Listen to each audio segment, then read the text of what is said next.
अस्सलाम वालेकुम स्टूडेंट्स, कैसे हैं आप सब। उम्मीद है आप लोग खैरियत से होंगे। बच्चों, आज हम जमात दोम की निगारे उर्दू पढ़ेंगे, सबक नंबर 8, जिसका उन्वान है कानून सबके लिए बराबर है, सफ़ा नंबर 41। बच्चों, कानून का मतलब होता है असूलों का वो मजमूआ जो माशरे में सुकून और तहफ़्फ़ुज़ के लिए हुकूमत नाफिज करती है। तो चलें हम इस सबक की पढ़ाई शुरू करते हैं और देखते हैं कि आज हम इस सबक से क्या सीखते हैं।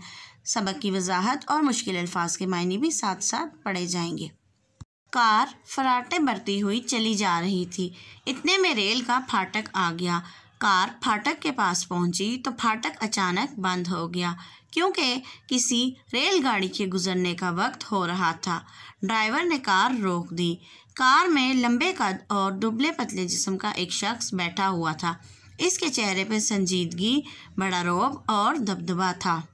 बच्चों, इस पैराग्राफ में बताया गया है एक कार जो बहुत तेज़ी से जा रही थी। फराटे का मतलब होता है तेज़ी से जाना, कि रेलगाड़ी का फाटक आ गया। जब कार इसके करीब पहुंची तो फाटक अचानक बंद हो गया, क्योंकि कोई रेलगाड़ी गुजरने वाली थी। बच्चों, फाटक इस दरवाजे को कहते हैं जो रेलगाड़ी की आमद पर बंद कर दिया जाता है।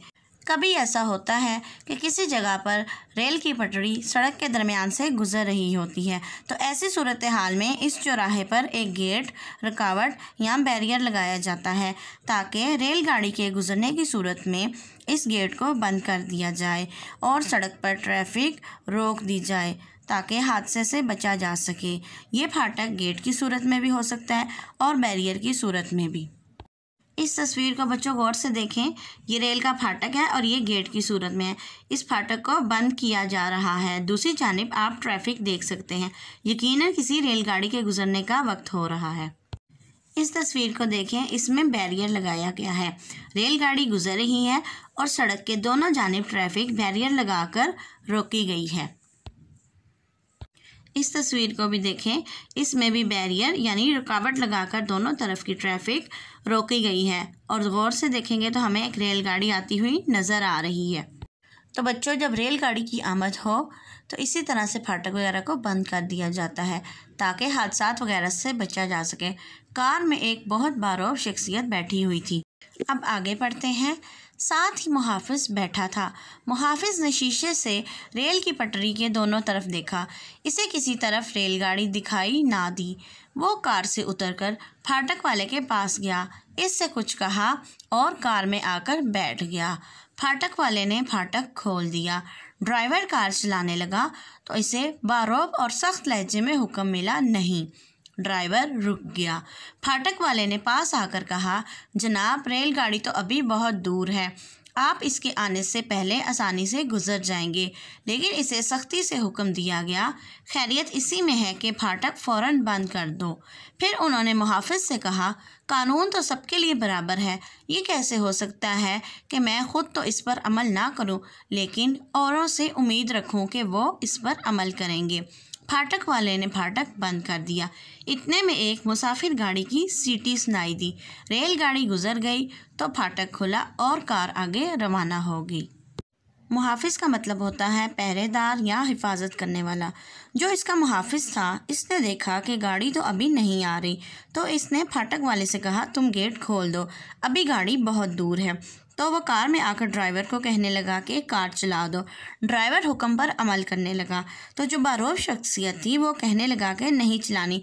इतने में फाटक वाला आया और इसने कहा कि रेलगाड़ी के आने तक आप गुजर जाएंगे, लेकिन इसको सख्ती से हुक्म दिया गया कि कार नहीं चलानी और अपने मुहाफिज से कहने लगे कि कार नहीं चलानी और कानून सबके लिए बराबर है। मैं खुद अमल ना करूं और दूसरों को इसकी नसीहत करूं। फाटक वाले ने फाटक बंद कर दिया और इतने में एक रेलगाड़ी की गुजरने की सीटी सुनाई दी, मतलब गाड़ी आ रही थी। जब गाड़ी गुजर गई तो कार आगे बढ़ी। कार में बैठे हुए इस बारौब शख्स का नाम मोहम्मद अली जिन्ना था। वो हमारे प्यारे मुल्क पाकिस्तान के बानी हैं। कौम ने आपको कायद-ए-आज़म का खिताब दिया। कायद-ए-आज़म एक अजीम रहनुमा थे। इनकी ज़िंदगी नज़्म व ज़ब्त का बेहतरीन नमूना थी। वो उसूलों पर सख्ती से अमल करते। उन्होंने अपनी कौम को भी इस पर अमल करने की ताकीद की है। यही वो तरीका है जिस पर अमल करके हम दुनिया की एक खुशहाल और मजबूत कौम बन सकते हैं। इसलिए हमें अपने प्यारे कायद-ए-आज़म की बाअमल ज़िंदगी को हमेशा याद रखना चाहिए। तो बच्चों, आपको पता है कि कार में बैठी हुई शख्सियत कौन थी? वो हमारे कायदे आज़म थे, जिन्होंने हमें प्यारे वतन पाकिस्तान का तोहफ़ा दिया। कौम ने आपको कायदे आज़म का खिताब दिया। कायदे आज़म एक अजीम रहनुमा थे। आपकी ज़िंदगी नज़्म व ज़ब्त का बेहतरीन नमूना थी। आप असूल पसंद इंसान थे। उन्होंने कौम को इत्तेहाद, तंजीम और ईमान का पैगाम दिया। बच्चों, कायदे आज़म के बारे में आपको मैं थोड़ा सा बताती हूँ। आप 25 दिसंबर 1876 को कराची में पैदा हुए। आपके वालिद पूंजा जिना गुजरात काठियावाड़ के रहने वाले थे। आपने इब्तदाई तालीम सिंध मदरसातुल इस्लाम से हासिल की। इसके बाद आप लंदन से बैरिस्ट्री का इम्तिहान पास करके वतन वापस आए। इसके बाद आपने कांग्रेस में शमूलियत इख्तियार की, लेकिन बहुत जल्द आपको एहसास हुआ कि ये सिर्फ हिंदुओं की जमात है। उसके बाद आपने मुस्लिम लीग बनाई और मुसलमानों के हकूक़ के लिए कोशां हो गए। हिंदुस्तान के मुसलमानों ने कायदे आज़म की वलवला अंगेज़ क़यादत में इत्तेहाद, तंजीम और यकीन महकम सीखा। हिंदुस्तान के गोशे गोशे से ये आवाज़ गूंजने लगी कि मुसलमान अपनी मखसूस तहज़ीब, माशरती इक़दार और मज़हब के लिहाज से एक अलग कौम है। कायदे आज़म ने बड़ी भरपूर ज़िंदगी गुजारी। वो तारीख़ की एक ऐसी अहम और मुमताज़ शख्सियत हैं कि जिनकी ज़िंदगी का हर पहलू दिलकश, शक्ल शुबे से बालातर और दूसरों के लिए काबिल मिसाल है। सियासतदान की हैसियत से भी आपका किरदार बिल्कुल बेदाग, मिसाली और काबिल रश्क रहा। वो नहायत दयानतदार, बाहिम्मत और मुस्तकिल मजाज लीडर थे। इनकी कायदाना सलाहियतें उन्हें दुनिया के तमाम दूसरे लीडरों से मुनफरिद हैसियत दिलाती हैं। इनके दुश्मनों ने भी इनकी बेलौस और मुखलिसाना कोशिशों की तारीफ़ की। मिसेस विजय लक्ष्मी पंडित ने कायदे आज़म की अज़मत पर यूँ मोहर तस्दीक की कि अगर मुस्लिम लीग के पास 100 गांधी और 200 अबुल कलाम होते और कांग्रेस के पास सिर्फ एक मोहम्मद अली जिन्ना होता तो हिंदुस्तान कभी तकसीम ना होता। इनकी अपनी कौम ने उन्हें बाबाए कौम और मिलत का पासबान करार दिया। उन्होंने कभी खुद कानून शिकनी नहीं की और ना ही अपने कारकुनों को करने दी। इसलिए हमें चाहिए कि हम अपने कायद की बाअमल ज़िंदगी को हमेशा याद रखें और उनके असूलों पर अमल करें। जब पाकिस्तान की सल्तनत कायम हुई तो आप इसके पहले गवर्नर जनरल मुकर्रर हुए, लेकिन आपकी उम्र ने वफा न की। दिन रात की मेहनत से आपकी सेहत ख़राब हो गई और आखिर 11 सितंबर 1948 को आप वफ़ात पा गए। आपका मज़ार कराची में है, जहां रोज़ाना लोग फातिहा ख़्वानी के लिए आते हैं। मुश्किल अल्फाज के मायने: रहनुमा, रास्ता दिखाने वाला, बानी, बनाने वाला या बुनियाद रखने वाला। सबक के अहम निकात: नंबर 1, बानिया पाकिस्तान कायदे आज़म मोहम्मद अली जिन्ना दराज़कद, खूबसूरत और बारोब शख्सियत के मालिक थे। नंबर 2, आपकी ज़िंदगी एहतराम कानून और नज़्म व ज़ब्त का आला नमूना थी।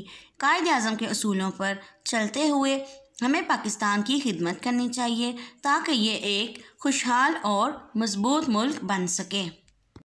अब हम इसकी मश्क करते हैं और मश्क में हम सबसे पहले मुश्किल अल्फाज के मायने पढ़ेंगे। अल्फाज मायने: फराटे भरना, तेज़ दौड़ना। बारोब, बड़ी शान वाला, जिससे डर आए। फाटक, रेलवे लाइन का बड़ा दरवाज़ा। बानी, बुनियाद रखने वाला। रहनुमा, रास्ता दिखाने वाला। नमूना, मिसाल। दबदबा, शान और शौकत। मश्क के सवालात के जवाब अपनी कापी पर लिखें। सवाल नंबर 1, जवाब लिखें। अलिफ, कार में बैठे हुए रहनुमा कौन थे? जवाब, कार में बैठे हुए रहनुमा मोहम्मद अली जिन्ना थे। बे, इस रहनुमा का जिस्म और चेहरा कैसा था? जवाब, इस रहनुमा का दुबला पतला जिस्म और चेहरे पर संजीदगी, रोब और दबदबा था। जीम, फाटक वाले को सख्ती से क्या हुक्म दिया गया? जवाब, फाटक वाले को सख्ती से हुक्म दिया गया, खैरियत इसी में है कि फाटक फ़ौरन बंद करो। दाल, बेहतरीन कौम बनने के लिए क्या ज़रूरी है? जवाब, बेहतरीन कौम बनने के लिए कानून का एहतराम और नज़्म व ज़ब्त के असूल ज़रूरी हैं। सवाल नंबर 2, दिए गए अल्फाज को जुमलों में इस्तेमाल करें। अल्फाज, जुमले। तो पहला है संजीदगी।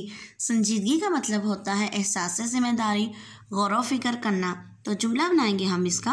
कायदे आज़म के चेहरे पर बड़ी संजीदगी और रौब था। कानून, कानून सबके लिए बराबर है।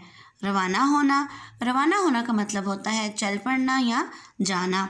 तो जुमला बनाएंगे हम इसका। रेलगाड़ी लाहौर से रावलपिंडी रवाना हुई। मजबूत कौम, मजबूत का मतलब होता है पुख्ता, मुस्तहकम या कवि। तो जुमला बनाएंगे हम इसका। पाकिस्तानी एक मजबूत कौम है। नमूना, नमूना का मतलब होता है मिसाल। जुमला बनाएंगे हम इसका। कायद-ए-आज़म की ज़िंदगी नज़्म व ज़ब्त का आला नमूना थी। सवाल नंबर 3, एराब लगाकर तलफ़्फ़ुज़ वाज़ह करें। एराब मतलब ज़ेर ज़बर पेश। पहला है कमज़ोर, काफ पर ज़बर, मीम पर जज़म, ज़े पर पेश और वाव रे पर जज़म। मुहाफ़िज़, मीम पर पेश, हे अलिफ हा पर ज़बर, फ़े के नीचे ज़ेर और ज़ोए पर जज़म। ताकीद, ते अलिफ पर ज़बर, काफ के नीचे ज़ेर और ये दाल पर जज़म। फाटक, फे अलिफ फा पर ज़बर, टे पर ज़बर और काफ पर जज़म। पाकिस्तान, पे अलिफ पा पर ज़बर, काफ के नीचे ज़ेर, सीन पर जज़म, ते अलिफ ता पर ज़बर और नून पर जज़म। अब हम इसका वर्कबुक यानी किताबी काम करेंगे। तो वर्कबुक का सवाल नंबर 1 है, जिन जुमलों में था, थी, थे के अल्फाज हों वो ऐसे फ़ेल को ज़ाहिर करते हैं जिसका ताल्लुक गुज़रे हुए ज़माने से हो। था, थी, थे लगाकर ये जुमले मुकम्मल करें। बच्चों, जिन जुमलों के आखिर में था, थी या थे आए वो फ़ेल माजी के जुमले होते हैं। तो हमें इनको जुमलों को मुकम्मल करना है था, थी या थे लगाकर। तो नंबर 1 है, इसके चेहरे पे संजीदगी, रौब और दबदबा डैश।